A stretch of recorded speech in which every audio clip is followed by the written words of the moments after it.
औज़ुबिल्लाहिमिनश्शैतानिर्रजीम बिस्मिल्लाहिर्रहमानिर्रहीम अस्सलामु अलैकुम वरहमतुल्लाहि वबरकातुहू।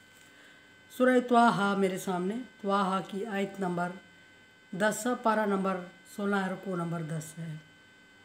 आयत नंबर 9 में अल्लाह तबारक व तआला ने मूसा अलैहिस्सलाम के बाद वाक़या ज़िक्र करते हुए फरमाया कि मूसा अलैहिस्सलाम 8 साल अपने ससुरालियों के पास एग्रीमेंट करके रहने के बाद जब अपने ख़ानदान को लेके अपने मुल्क की तरफ, अपने गांव की तरफ रवाना होते हैं तो उनकी बीवी प्रेग्नेंट होती है। ना सिर्फ प्रेग्नेंट होती है बल्कि लास्ट डेट्स में होती है और रास्ते में उसको बच्चा पैदा करने की तकलीफ़ का सामना करना पड़ता है और मूसा अलैहिस्सलाम परेशान हो जाते हैं। बियाबा उजाड़ जगह है और कोई इंतज़ाम नहीं है, वहाँ कोई मददगार नहीं है।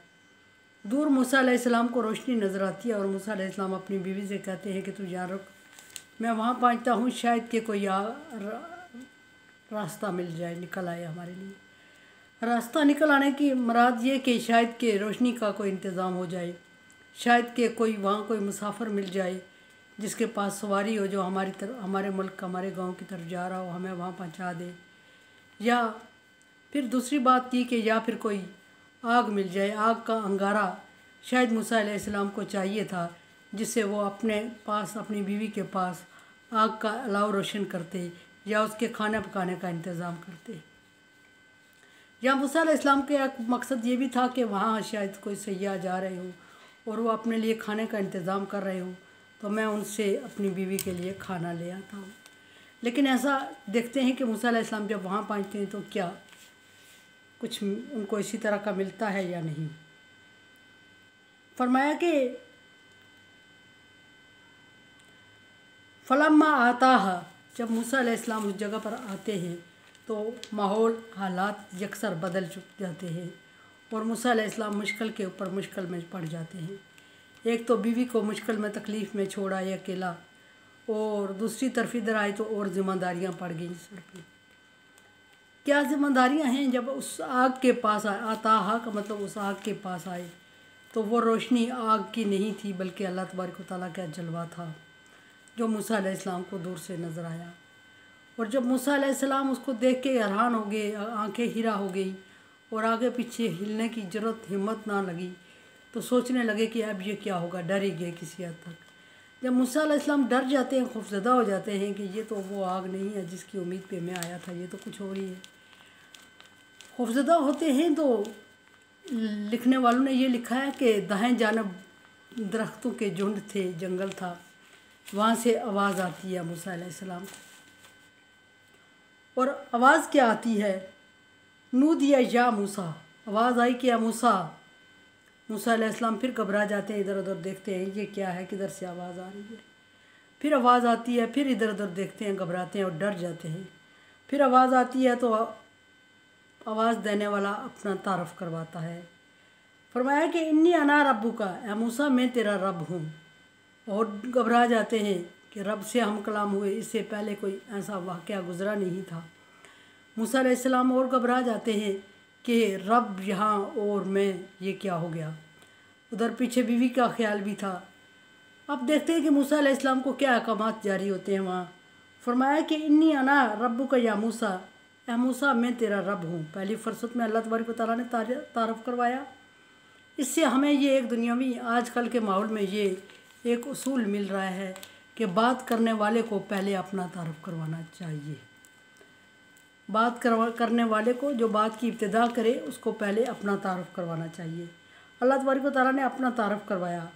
फिर दूसरी बात यहाँ समझाई, एटिकेट समझाने चाहिए। जिस जगह पे, जिस ऑफिस में बंदा जाए उसके रूल्स रेगुलेशन समझाने चाहिए। और मूसा अलैहिस्सलाम अल्लाह तबारक व तआला की बारगाह में थे।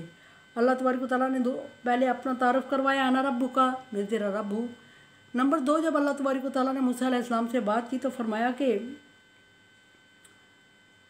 फ़खला ना लैक, मूसा अपने जूते उतार दो। किसी अच्छी और पाक जगह पर जाने के लिए एक अंदाज़ सिखाया। जैसे कि उसके बाद नबी सल्लल्लाहु अलैहि वसल्लम के लिए खाना काबा में आप सल्लल्लाहु अलैहि वसल्लम की उम्मत को सिखाया गया कि जूते उतार के अंदर जाए, मस्जिद में जूते उतार के अंदर जाए। आजकल लोगों ने घरों में भी ये माहौल बनाया हुआ है, कारपेट बिछे हुए हैं, जूते उतार के जा। मूसा जूते उतार दे। अब मूसा अलैहिस्सलाम जूते उतारते हैं। चौथी आवाज़ आती है, जगह का तारुफ करवाया जाता है। मौजूदा दौर के उसूलों के मुताबिक चौथी बात ये करनी चाहिए कि किस जगह पे तू खड़ा है उस जगह का तारुफ होना चाहिए। फरमाया कि इन्ना कबिल वादिल मुक़द्दस तुवा तुवन, मूसा तू वादी मुक़द्दस तुवा में है। तुवा के बारे में बहुत सारे कौल हैं कि उसको बाज़ दफ़ा बार धुली हुई और साफ़ सुथरी जगह मराद है, और बाज़ जगह ये मराद है कि ये एक मैदान था जिसको तुवा के नाम से याद किया, चूँकि उस पर वही उतरने वाली थी सो वो उसको पाकीज़ा कहा गया। वादी मुक़द्दस तुवा में है। फिर अल्लाह तबारक व तआला मूसा अलैहिस्सलाम को इतने तारुफ का और यहाँ बुलाने का मकसद बयान करते हैं कि मैंने तुझे क्यों बुलाया।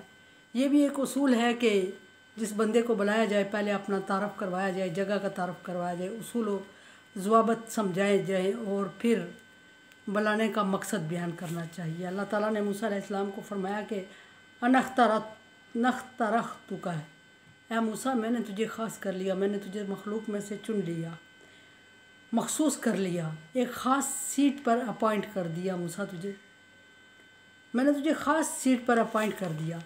फिर जिस सीट पर मूसा अलैहिस्सलाम को अपॉइंट किया गया वो सीट नबूवत की थी, और मौजूदा दौर में ये समझाया जा रहा है कि जिस सीट पर किसी बंदे को तायन किसी का किया जाए, अपॉइंट किया जाए, तो उसके काम को समझाना चाहिए पहले उसको। यहाँ अल्लाह ताला क्या काम समझा रहे हैं, फरमाया कि फस्तामी लिमा यूहा, अब मैं तुम्हारी तरफ कुछ अहकामात जारी कर रहा हूँ, कुछ उसूल तुझे समझाने चाह रहा हूँ। और कैसे समझाने जा रहा हूँ?